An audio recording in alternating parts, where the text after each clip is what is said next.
बेटा अस्सलाम वालेकुम। मेरी आपकी जो लास्ट मुलाकात हुई थी उस लास्ट मुलाकात में हमने चैप्टर नंबर 5 की थ्योरी एंड की थी और आज मैं चैप्टर नंबर 5 के वालेकुम अस्सलाम चैप्टर नंबर 5 के न्यूमेरिकल्स स्टार्ट करने जा रहा हूँ। अब चैप्टर नंबर 5 के जो न्यूमेरिकल्स हैं उनको स्टार्ट करने से पहले मैं दो बातें आपको क्लियर कर दूँ, और वो ये कि बैठ जाओ, जल्दी जल्दी बैठ जाओ, मसला नहीं है। सारा नक्शा बिगाड़ दो तुम लोग मेरे वीडियोस का। अच्छा लिसन, चैप्टर नंबर 4 के न्यूमेरिकल्स स्टार्ट करने से पहले मैं दो बातें आपको बता दूं, और वो ये कि चैप्टर नंबर 5 के न्यूमेरिकल्स स्टार्ट कराने से पहले मैं एक बात बताऊं आपको कि वो ये कि चैप्टर नंबर 5 के न्यूमेरिकल्स फर्स्ट ईयर फिज़िक्स के सबसे तकलीफ़देह न्यूमेरिकल्स हैं, सबसे मुश्किल न्यूमेरिकल्स हैं। और आप अगर इन न्यूमेरिकल्स के लेक्चर को चुप होकर नहीं सुनेंगे तो मुझे आपको चुप दूसरे एंगल से कराना पड़ेगा और फिर आप बिल्कुल चुप हो जाएंगे। तो लिहाजा आज के लेक्चर में, कल के लेक्चर में और 3 लेक्चर में, क्योंकि आज के लेक्चर का जब मैं स्टार्ट करूँगा तो ही आपको अंदाज़ा हो जाएगा कि सर दानिश ने जो टॉपिक स्टार्ट किया है वो किसी भी एंगल से आसान नहीं है। मैं किसी भी टॉपिक को अगर संजीदगी के साथ ट्रीट कर रहा हूँ, किसी भी टॉपिक को अगर बिलफर्ज में सीरियस ले रहा हूँ, तो इसका मतलब ये है कि वो टॉपिक संजीदा टॉपिक है। अच्छा, अब प्रॉब्लम क्या है या किस पॉइंट पे आके चैप्टर नंबर 5, अच्छा चैप्टर 5 का पहले ज़रा सुन ले तरीक़ेकार क्या है। ये न्यूमेरिकल आप में से उन बच्चों को समझ में आएगा जिनके पास मेरे न्यूमेरिकल्स की जो PDF शीट है वो मौजूद होगी। जिनके पास मौजूद नहीं है, व्हाट्सएप ग्रुप पे हमने वो PDF शेयर भी की हुई है। यहाँ पे around majority boys and girls हैं कि जिनके पास वो PDF का प्रिंट भी मौजूद है, लेकिन आपके पास वो PDF होनी चाहिए, और वो PDF अगर मौजूद है तो आपके लिए आसानी होगी, अदरवाइज़ आपको ये न्यूमेरिकल समझ में नहीं आएंगे। अच्छा, दूसरी बात ये कि आज इस वीडियो में यानी इस लेक्चर में इस PDF का कोई काम नहीं है, और इस वीडियो को या इस लेक्चर को पूरा सुनना आपके लिए ना सिर्फ ज़रूरी है, ज़रूरी तो है, लेकिन आपको पूरी क्लास में समझ में कुछ भी नहीं आएगा, ये मैं आपको पहले बता दूँ। सिर्फ सुनते रहेंगे, आप सिर्फ सुनते रहेंगे, चुप करके सुनते रहेंगे, जो बोल रहे हैं सर सही बोल रहे हैं। लेकिन 3 दिन के बाद इस न्यूमेरिकल को मैं इंशाल्लाह समझाने में इतना अच्छा कामयाब होऊंगा कि जब आप एंड के लम्हे आते हैं ना, तो एंड के लम्हों में सबसे ज़्यादा बच्चा जो प्रॉब्लम क्रिएट करता है, यानी फर्स्ट ईयर फिज़िक्स का जो बच्चा प्रॉब्लम क्रिएट करता है पूरे कराची में, वो करता है, बोलता है यार सब चैप्टर नंबर 5। इनफैक्ट मैं आपको बता दूँ कौन से न्यूमेरिकल स्टार्ट करने जा रहा हूँ। आप लोगों ने जब मैट्रिक क्लास की होगी ना, तो मैट्रिक क्लास में भी चैप्टर 6 के इक्विलिब्रियम वाले न्यूमेरिकल आपके पल्ले नहीं पड़े होंगे।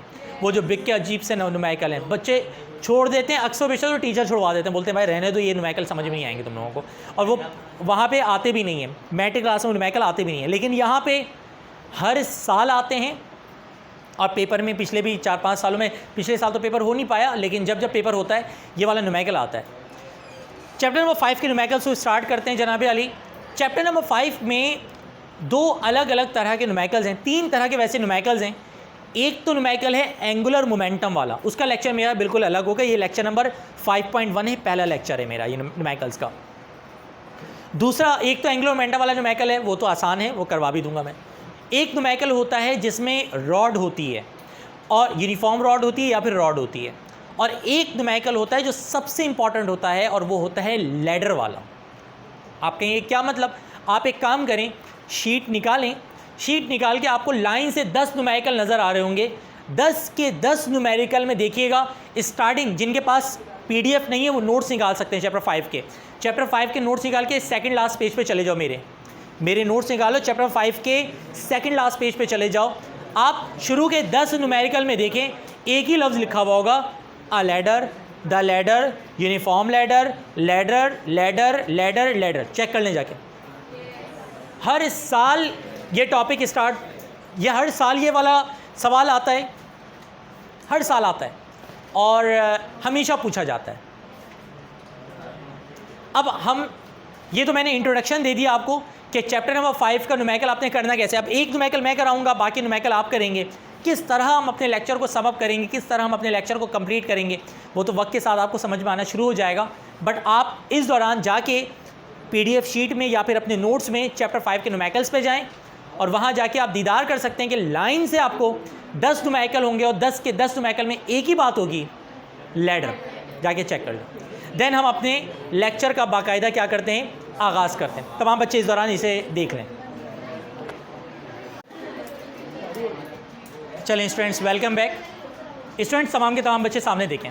ये तो आपको अंदाज़ा हो गया होगा कि हर न्यूमेरिकल में अब आप PDF वगैरह मोबाइल वगैरह बंद करके रख दें और चुप होकर सुनना शुरू करें।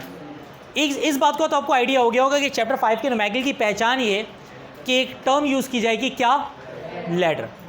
अब अगर आपने लैडर टर्म सुन ली तो जैसे ही लैडर वर्ड सुनेंगे ना तो आपने शुरू हो जाना है इस डायग्राम को बनाने, जो मैं डायग्राम आपको बना के दिखा रहा हूँ। सबसे पहले आप बनाएंगे बेस, उसके बाद आप बनाएंगे लैडर, वॉल, और उसके बाद आप बनाएंगे लैडर। अच्छा, ख्याल रहे ये सब हमारे इसमें मौजूद नहीं होगा, लाइक क्वेश्चन में सिर्फ इतना बोला हुआ है लैडर ऐसा कैसे, तो इस तरह से स्टार्ट होगा न्यूमेरिकल का। न्यूमेरिकल में सिर्फ लैडर टर्म सुना आपने पूरे चैप्टर 5 में, पूरे फर्स्ट ईयर फिजिक्स में किसी न्यूमेरिकल में लैडर वैडर का मंजन नहीं है, सिर्फ चैप्टर 5 में, सिर्फ और सिर्फ चैप्टर 5 में है। और चैप्टर 5 में जो पिक्चर स्टार्ट होगी लैडर से होगी। जैसी लैडर पढ़ा आप समझ गया चैप्टर 5 वाला न्यूमेरिकल है, चैप्टर 5 वाला न्यूमेरिकल लैडर वाला न्यूमेरिकल। इसका मतलब यार जो सर ने कहा था ना करना है, आपने फ़ौरन से क्या बनाया, बेस, वॉल, लैडर। फिर से बताओ, सिर्फ और सिर्फ आपने लैडर टर्म पढ़ा, लैडर पढ़ते साथ ही आपने सबसे पहले क्या बनाया, बेस, वॉल, लैडर। लॉक कर दूं, आगे बढ़ सकता हूं। अच्छा जी, इसके बाद आप क्या करेंगे, तवज्जो रखिएगा मुझ पे बेटा। बेस, वॉल, लैडर बनाने के बाद लैडर को आप नाम देंगे AB। फिर बताओ लैडर को क्या नाम दोगे आप, लैडर को आप AB नाम दे दोगे। यानी मैं अगर आपसे कहूं कि बताइए यहाँ पर लेंथ ऑफ द लैडर क्या है, मैं अगर आपसे कहूं कि बताओ यहाँ पे AB क्या है, तो हर चीज़ आपको पता होनी चाहिए कौन किसको रिप्रेजेंट कर रहा है। तो मैं अगर बोलूँ बताओ AB क्या है, तो आप कहेंगे sir AB is the length of the ladder. ठीक है जी, AB is the length of the ladder. आगे बढ़ते हैं जनाब। इसके बाद हमारे पास जो अगला पॉइंट है, AB is the length of the ladder. वापस रिपीट करते हैं, सवाल कहाँ से स्टार्ट होगा, लैडर। जैसे ही लैडर देखा सबसे पहले बेस, लैडर को क्या नाम दिया, अब जल्दी से बताओ AB क्या है, AB is the length of the ladder. ये सारे के सारे पॉइंट जब हम न्यूमेरिकल करेंगे उस वक्त आपको क्लियर होना चाहिए। ठीक है जी। AB के बीच में एक पॉइंट बनाएंगे हम C, AB के बीच में एक पॉइंट क्या बनाएंगे हम, C, और C से हम लेके आएंगे इसका वेट। यानी यहाँ पे जो W है ये रिप्रेजेंट कर रहा है weight of the ladder. W किसको रिप्रेजेंट कर रहा है, अच्छा। एक यहाँ पे फासला बना है AC, याद रखना सेंटर ऑफ ग्रेविटी हमेशा वेट तक होती है। तो अगर कहीं पे आगे एक टर्म यूज़ हो सेंटर ऑफ ग्रेविटी तो समझ जाना वो AC है, यानी AC represent the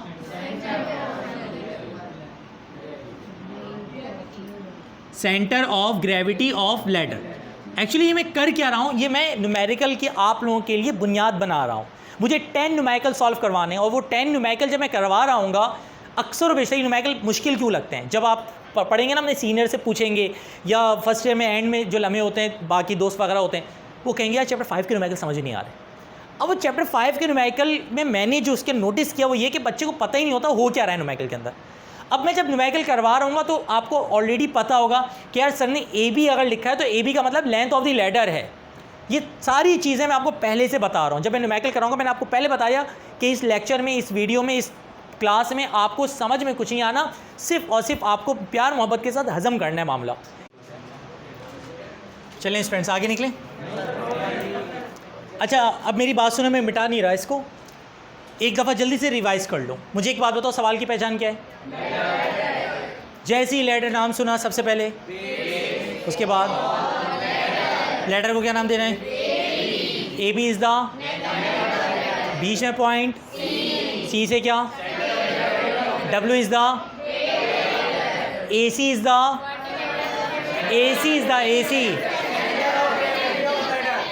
the center of gravity of ladder.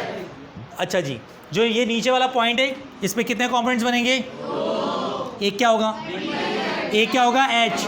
फिर से बोलो, एक क्या होगा? V. एक क्या होगा? V is the vertical reaction of ground. H is the अच्छा V vertical, H horizontal. और अगर रिएक्शन ऑफ ग्राउंड निकालने का बोलते हैं तो reaction of ground is equal to R, जो कि H² प्लस V². लॉक कर दूं भाई साहब, आगे बढ़ जाऊं? मेरा बेटा नीचे में दो कंपोनेंट्स बनाएंगे और ये जो वॉल वाला पॉइंट है ना, यहाँ पे आप एक कंपोनेंट बनाएंगे जिसको कहेंगे आप S, जिसको हम क्या कहेंगे? S. अब यहाँ पे सवाल पैदा ये होता है कि S क्या है? तो ये देखो, S is the reaction of wall. Very good. S is the reaction of wall. S is the reaction of wall and R is the reaction of ground and V is the vertical reaction of ground and H is the, यहाँ तक clear हो गया? S is the reaction of wall. ये देखो, जिस तरह ground reaction लगा रहा है वैसी वॉल भी तो रिएक्शन दे रहा होगा, तो जो वॉल का रिएक्शन है वो किससे रिप्रेजेंट किया जाता है? S से. यानी मैं अगर रिएक्शन ऑफ वॉल की बात करूँगा तो बोलना सर S की बात हो रही है. ठीक है बेटा, एक बात याद रखिएगा, मैं एक दफ़ा स्लो मोशन में रिवाइज कर दे रहा हूँ कि क्या होने जा रहा है. सवाल ये है, लैडर टर्म यूज़ की जाएगी. सबसे पहले हम ग्राउंड बनाएंगे, वॉल बनाएंगे, ग्राउंड वॉल, उसके बाद लैडर को हम ए बी नाम देंगे, बीच में पॉइंट सी बनाएंगे, यहाँ से वेट ले जाएंगे. ये इस वाले पॉइंट पे दो कंपोनेंट बनाएंगे वी और एच. इस वाले पॉइंट पे एक कंपोनेंट बनाएंगे एस, एक रिएक्शन बनाएंगे एस. नेक्स्ट पॉइंट और सबसे इंपॉर्टेंट पॉइंट, याद रखना, ये वाला एंगल और ये वाला एंगल हमेशा बराबर होगा. सुनो पॉइंट को, ये वाला एंगल ये थ्योरम में पढ़ाया जाता है मैट्रिक क्लास में, बट यहाँ पे भी सिर्फ सोने की लाइन इंटरसेक्ट कर रही है सेम. बस इतना याद रखो, ये वाला एंगल बराबर होगा और ये वाला जो एंगल होगा ना, ये 90 माइनस थीटा के बराबर होगा. सेम ये वाला एंगल भी. आप बोलना क्या चाह रहे हैं सर? मैं बोलना ये चाह रहा हूँ, फॉर एग्जाम्पल सवाल आया और सवाल में एंगल 30 डिग्री दे दिया. अब समझना, ये सबके लिए एंगल थोड़ी देंगे, वो न्यूमेरिकल करते हुए इन सब का यूज़ है, देंगे एक भी नहीं. सपोज करो एंगल उन्होंने दी थी 30, तो यहाँ पे 30 आएगा, यहाँ पे भी क्या आएगा? यहाँ आएगा 60 और यहाँ भी क्या आएगा? 60. भाई 90 माइनस 30 इक्वल टू 60 ना. सपोज करो उन्होंने कहा जी नहीं 30 नहीं है एंगल, उन्होंने कहा एंगल 20 है. एंगल कितना है? 20. तो बताओ, अगर यहाँ 20 तो यहाँ पे भी, यहाँ. क्लियर हो गया? सम अप कर रहा हूँ, पूरी की पूरी डायग्राम हमारी कंप्लीट हो चुकी है, अभी इसकी डिस्क्रिप्शन कंप्लीट नहीं हुई है. सवाल की पहचान लैडर है. लैडर की डायग्राम किस तरह बनाते हैं? वॉल बनाते हैं. सॉरी फिर से बताओ, लैडर से अगर पहचाने सबसे पहले क्या बनाएंगे? लैडर को क्या नाम देंगे? A B. बीच में पॉइंट सी से वेट. नीचे में कितने कंपोनेंट? दो, एक वी और एक एच. यहाँ पे एक कंपोनेंट क्या? S is the reaction of wall, V is the vertical reaction of ground, H is the horizontal reaction of, और अगर reaction of ground हो तो R, जो कि होगा H² प्लस V² रूट के अंदर. डन हो रहा है? जो एंगल ये, वही एंगल ये, और ये दो एंगल 90 माइनस थीटा. कोई प्रॉब्लम तो नहीं है यहाँ तक? बेटा एक पॉइंट याद रखना कि हमेशा जब इन न्यूमेरिकल्स को हम सॉल्व करेंगे, हर लॉजिक के साथ मैं डॉट बना दे रहा हूँ कि ये कॉन्सेप्ट है. ये देखिए, ये कॉन्सेप्ट, ये कॉन्सेप्ट, ये कॉन्सेप्ट, ये कॉन्सेप्ट, ये एक कॉन्सेप्ट, ये एक कॉन्सेप्ट. हर कॉन्सेप्ट आपके जहन में होगा तो न्यूमेरिकल करने में मज़ा आएगा. बेटा याद रखिएगा, हम यहाँ हमेशा सेकंड कंडीशन ऑफ इक्विलिब्रियम लगाएंगे न्यूमेरिकल करते हुए. सेकंड कंडीशन ऑफ इक्विलिब्रियम है क्या? सेकंड कंडीशन ऑफ इक्विलिब्रियम है कि torque clockwise is equal to torque anti clockwise. यानी मैं अगर सॉल्यूशन करते हुए कल परसों की क्लास में बोलूं कि यार हम सेकंड कंडीशन ऑफ इक्विलिब्रियम लगाने जा रहे हैं, तो आप कहेंगे sir second condition of equilibrium में torque clockwise equal to torque. Lock कर दूं भाई साहब? अगला पॉइंट सुने, torque clockwise equal to torque anti clockwise. अब मैं जो पॉइंट देने जा रहा हूं वो ये है कि टॉर्क का जो फार्मूला होता है, टॉर्क का फार्मूला याद रखना बराबर होता है FR sin थीटा. टॉर्क का फार्मूला मैं जैसे ही बोलूँ भाई, अच्छा चाहे क्लॉकवाइज हो चाहे एंटी क्लॉकवाइज, प्लस माइनस का ख्याल नहीं रखना होगा. क्लॉकवाइज में भी formula F R sine theta, anti clockwise side में भी फार्मूला। आप कहेंगे ठीक है जी आगे बढ़ जाए। याद रखिएगा टॉर्क का फार्मूला भी क्लियर हो गया। सबसे इंपॉर्टेंट पॉइंट ये कि जब भी क्लॉकवाइज टॉर्क होगा, फॉर टॉर्क क्लॉकवाइज टॉर्क में हमेशा जो फोर्स है उसको वेट लेंगे। क्लॉकवाइज के लिए फोर्स को हमेशा क्या लेंगे? वेट। और जो आर होगा वो AC के बराबर लिया जाएगा। अभी सिर्फ सुन लीजिए कि इस दो कॉन्सेप्ट का मुश्किल कॉन्सेप्ट है। और एंटी क्लॉकवाइज के लिए जो फोर्स है उसको S लेंगे और जो R है उसे A भी लिया जाएगा। अब आपको अंदाज़ा हो रहा होगा न्यूमेरिकल इतना हल्का ये है नहीं जितना आप समझ रहे हैं। अब आप कहेंगे क्या हुआ ये, ज़रा थोड़ा समझाएंगे। देखो मैंने बताया ना, कंडीशन लगाएंगे, second condition of equilibrium. Second condition of equilibrium बोले तो भाई torque clockwise equal to torque anti clockwise. एक कॉन्सेप्ट और सुने, उसके बाद इसको तरीके से ब्रीफ करता हूँ। याद रखना S हमेशा H के बराबर होता है। S, अब ये मत पूछ लेना S क्या है सर, H के, तो पहले बता चुका है S क्या है, H के सब आपको पता है। S हमेशा H के बराबर होता है और V हमेशा W के बराबर होता है, क्योंकि न्यूटन का थर्ड लॉ कहता है एक्शन और रिएक्शन हमेशा बराबर होंगे। मुझे एक बात बताएं, मैं अगर बिलफर्ज आपसे कहूँ कि सेकंड कंडीशन क्या, आप कहेंगे torque clockwise torque anti clockwise. Torque का फार्मूला होता है एफ आर साइन थीटा। अब यहाँ देखो ये क्लॉकवाइज में, मैं अपने हाथ को क्लॉकवाइज मूव कर रहा हूँ, ये देखें क्लॉकवाइज, ये क्लॉकवाइज है, ये एस क्लॉकवाइज नहीं है, ये देखें क्लॉकवाइज। तो क्या मैं कह सकता हूँ क्लॉकवाइज में डब्ल्यू आ रहा है? इसी वजह से मैंने कहा है कि क्लॉकवाइज में फोर्स हमेशा क्या लेंगे? डब्ल्यू। हमेशा क्लॉकवाइज में फोर्स डब्ल्यू लेंगे। अब आप एक सवाल करेंगे कि अबे तो सही है फोर्स को डब्ल्यू ले लो, लेकिन सर वी भी तो ले सकते हैं, क्योंकि क्लॉकवाइज में भैया वी भी तो आ रहा है। तो नीचे उसी चीज़ को मैंने कोट किया है कि वी और डब्ल्यू हमेशा बराबर होते हैं, क्योंकि एक्शन और रिएक्शन बराबर होगा। देखो ये देखो, वी एक्शन तो डब्ल्यू रिएक्शन, और अगर डब्ल्यू एक्शन तो जो वी की वैल्यू और जो डब्ल्यू की वैल्यू, ये आगे हमें यूज़ होगा जब हम न्यूमेरिकल कर रहे होंगे। मेरे पास डब्ल्यू गिवन होगा, मैं बोलूँगा डब्ल्यू इतना है, इस वजह से वी की जगह हम ये पुट कर देंगे। अब बच्चा बोलेगा ये क्या हो रहा है भाई? तो आपको ये क्लास याद होनी चाहिए कि सर ने कहा वी और डब्ल्यू क्या होते हैं। और इसी तरह ये देखो एंटी क्लॉकवाइज पे आओ,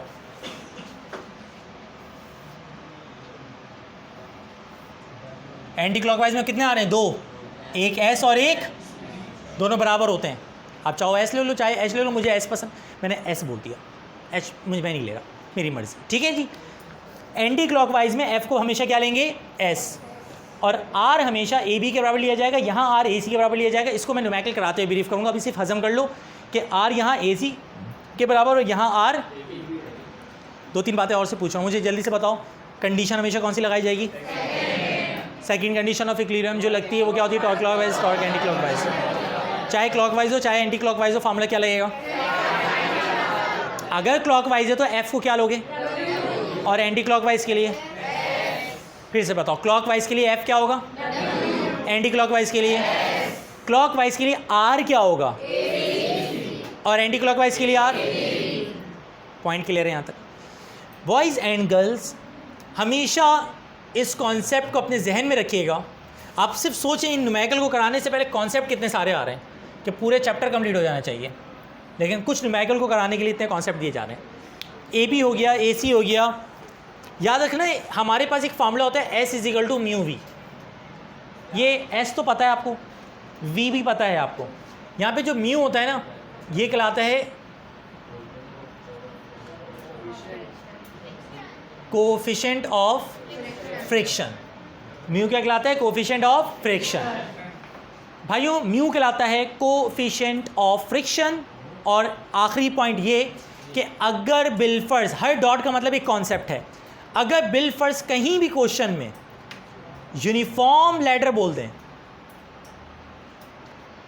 किसी भी क्वेश्चन में यूनिफॉर्म लेटर वर्ड बोल दें, तो याद रखना AC को AB के हाफ लेना पड़ता है। लेकिन ये सिर्फ और सिर्फ उस वक्त होगा जब क्या बोला जाएगा? Uniform letter. अब मैं सवाल आपके सामने रिपीट कर रहा हूँ, 2 से 3 मिनट के अंदर पूरे लेक्चर का समअप कर रहे हैं हम।